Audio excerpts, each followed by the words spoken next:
Hello and welcome to video lecture in sociology. Today we are going to discuss chapter 5 titled as Change and Development in Industrial Society from your textbook Social Change and Development in India.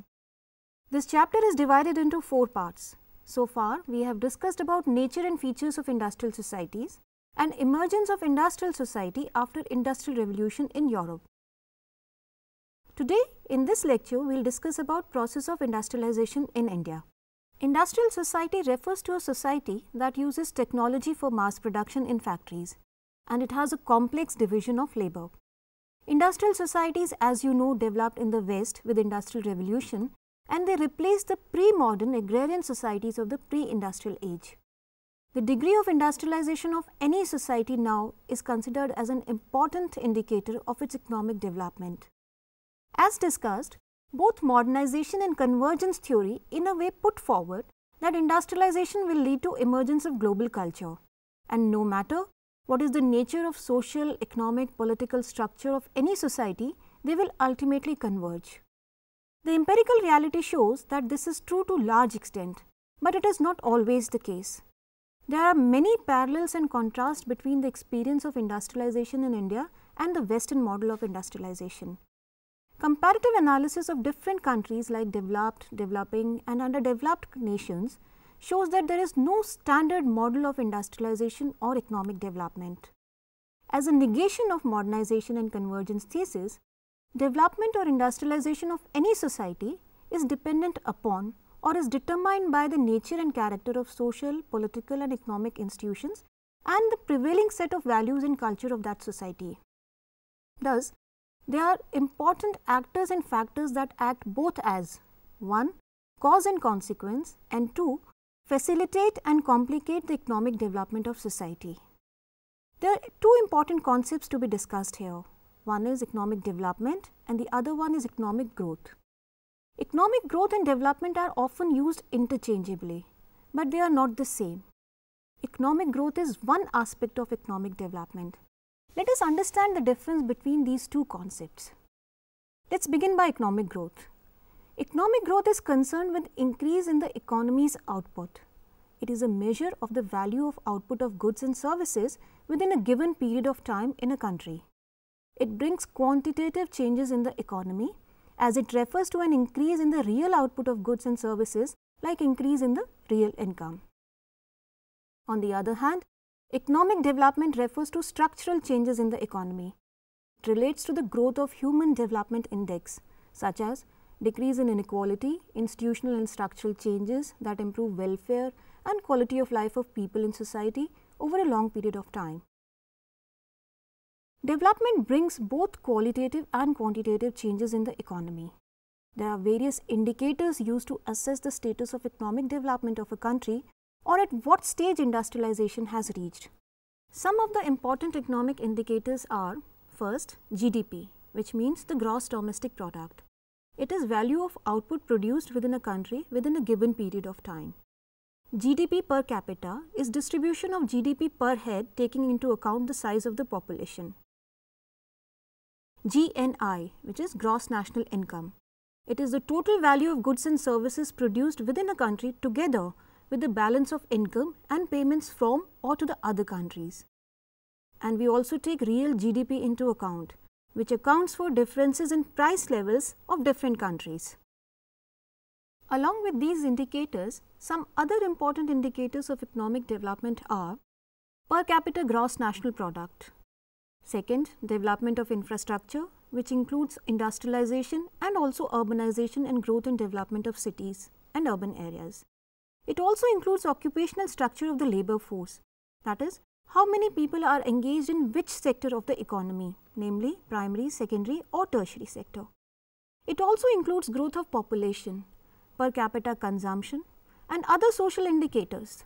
The social indicators we can discuss are rate of literacy, life expectancy, infant mortality, calorie intake, access to healthcare and educational facilities, and achieving equality in society.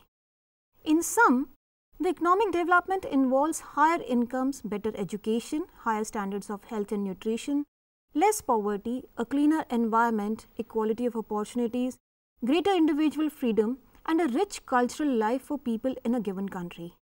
Most of the developed countries show high rating on these indices. All the indicators of economic development can be divided into economic factors of development and non-economic factors of development. Briefly stating, the economic factors of development include capital, labor, availability and exploitation of natural resources, level of technology and industrialization, nature and certainty of markets including labor market and financial markets. On the other hand, the non-economic factors of development include attitude towards work and life, integrity of government agencies such as level of corruption, cultural tradition, property rights, institutional and social values, adherence to ethical norms, etc. Let us discuss some of these factors here in detail. To begin with, let us take into account the differences relating to what kind of work people are engaged in economy. Economists often make a distinction between various sectors of economy, namely primary sector, secondary sector and tertiary sector. They also make a distinction between public and private sector. Apart from this, we can also differentiate between organized, that is formal, and unorganized, that is informal sector of economy. Let us look at the difference between the three sectors of economy, the basic sectors, primary, secondary and tertiary. In the primary sector, we produce a commodity by exploiting natural resources. Activities associated with the primary sector include agriculture, both subsistence and commercial agriculture. It includes mining, forestry, farming, grazing, hunting and gathering, and fishing. At times, the packaging and processing of the raw material associated with this sector is also considered to be part of primary sector. This sector is also called as agricultural sector. The secondary sector of economy manufactures finished goods. Manufacturing, processing and construction is part of the secondary sector. It covers activities in which natural products are changed into semi-finished or finished form through manufacturing that we associate with industrial activity. It is the next step after the primary sector. The product is not natural, but it is made by humans involving some labor or process of manufacturing. Other than these two sectors, the tertiary sector of the economy is the service sector. This sector provides services to the general population and to the businesses. Activities associated with this sector include retail, wholesale, distribution, transportation, media, entertainment, which includes cinema, television, radio, music, theatre, business process outsourcing, restaurants, tourism industry, insurance, banking, healthcare and legal services. In most developed and developing countries, a majority of people work in the tertiary sector. For instance, in the United States of America, more than 80% of the labor force works in the tertiary sector. Statistics reveal that in developed countries, the majority of people are in services sector, followed by industry, manufacturing or the secondary sector, and less than 10% people are engaged in primary or agricultural sector. If we look at the data or contribution of these sectors in Indian economy, the share of agriculture is progressively declining and services are now contributing approximately half of the total GDP. In India, agriculture and allied activities accounted for 14.5% of total GDP in 2010-11 as compared to 14.7% in the year 2009 and 10. Notwithstanding the declining trend in agriculture share in GDP, it is critical from the income distribution perspective, as this sector accounted for about 58% employment in the country according to the census of 2001. This is a very serious situation because it means that the sector which provides employment to maximum number of people is not able to generate much income for them. Employment in the industrial sector increased from 64.6 million persons in 1999 to 2000 to 100.7 million people in 2009 and 10. The share of industry in total employment increased from 16.2% in 1999 year 2000 to 21.9% in 2009 and 10. The services sector is the principal source of employment in urban areas. As already discussed, the share of the service sector in GDP is progressing. The services sector accounted for 147 people per 1,000 employed in rural areas and 582 people per 1,000 in urban areas. The services sector provides employment to 23% of the workforce and is growing quickly with a growth rate of 7.5% in 1991 to year 2000, which is up from 4.5% in 1951 to 1980. It has the largest share in the GDP now, accounting for 55% in 2007, and this was merely 15% after independence in the year 1951. Another difference between developing and developed countries can be measured in terms of the number of people in regular salaried employment. In developed countries, greater percentage of people are formally employed, or they are employed in formal sectors or organized sector of economy. In India, over 50% of population is self-employed. Only 14% people are in regular salaried employment or in the organized sector, while approximately 30% work as casual labor.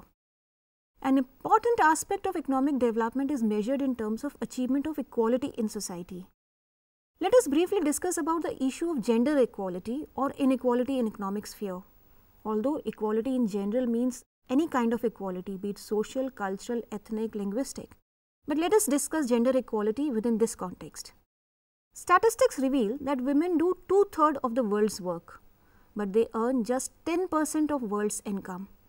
And unfortunately, they own only 1% of world's property. Women earn less than men, they are more likely to be employed in temporary or casual work. If we look at the structure of the workforce and employment patterns, we will find gender-based segregation. Women have always worked both within and outside of their homes. However, they suffer from both vertical and horizontal segregation in labor markets and workplace. There is enough evidence to support that women are not paid as much as men across a range of professions and occupations. And even if they do the same job as their male counterparts, the chances of their promotion and upward mobility in organizational hierarchy are less. This phenomena is called as glass ceiling, which means that women can rise only up to a certain level in the organizational hierarchy, beyond which certain social and cultural factors play an important role and keep them under the position. In general, women are underrepresented in the workforce, but they are concentrated in the lower status and low paid job. Such employment patterns can be explained in terms of stereotyping of occupations and professions into masculine and feminine work or professions. Women are considered more suitable for jobs such as nursing, school teacher, secretarial services, receptionist, etc. than in other sectors like engineering. While men are considered as robust, physically strong, and take up professions that are generally considered to be masculine, such as doctors, engineers, lawyers, defense personnel, etc.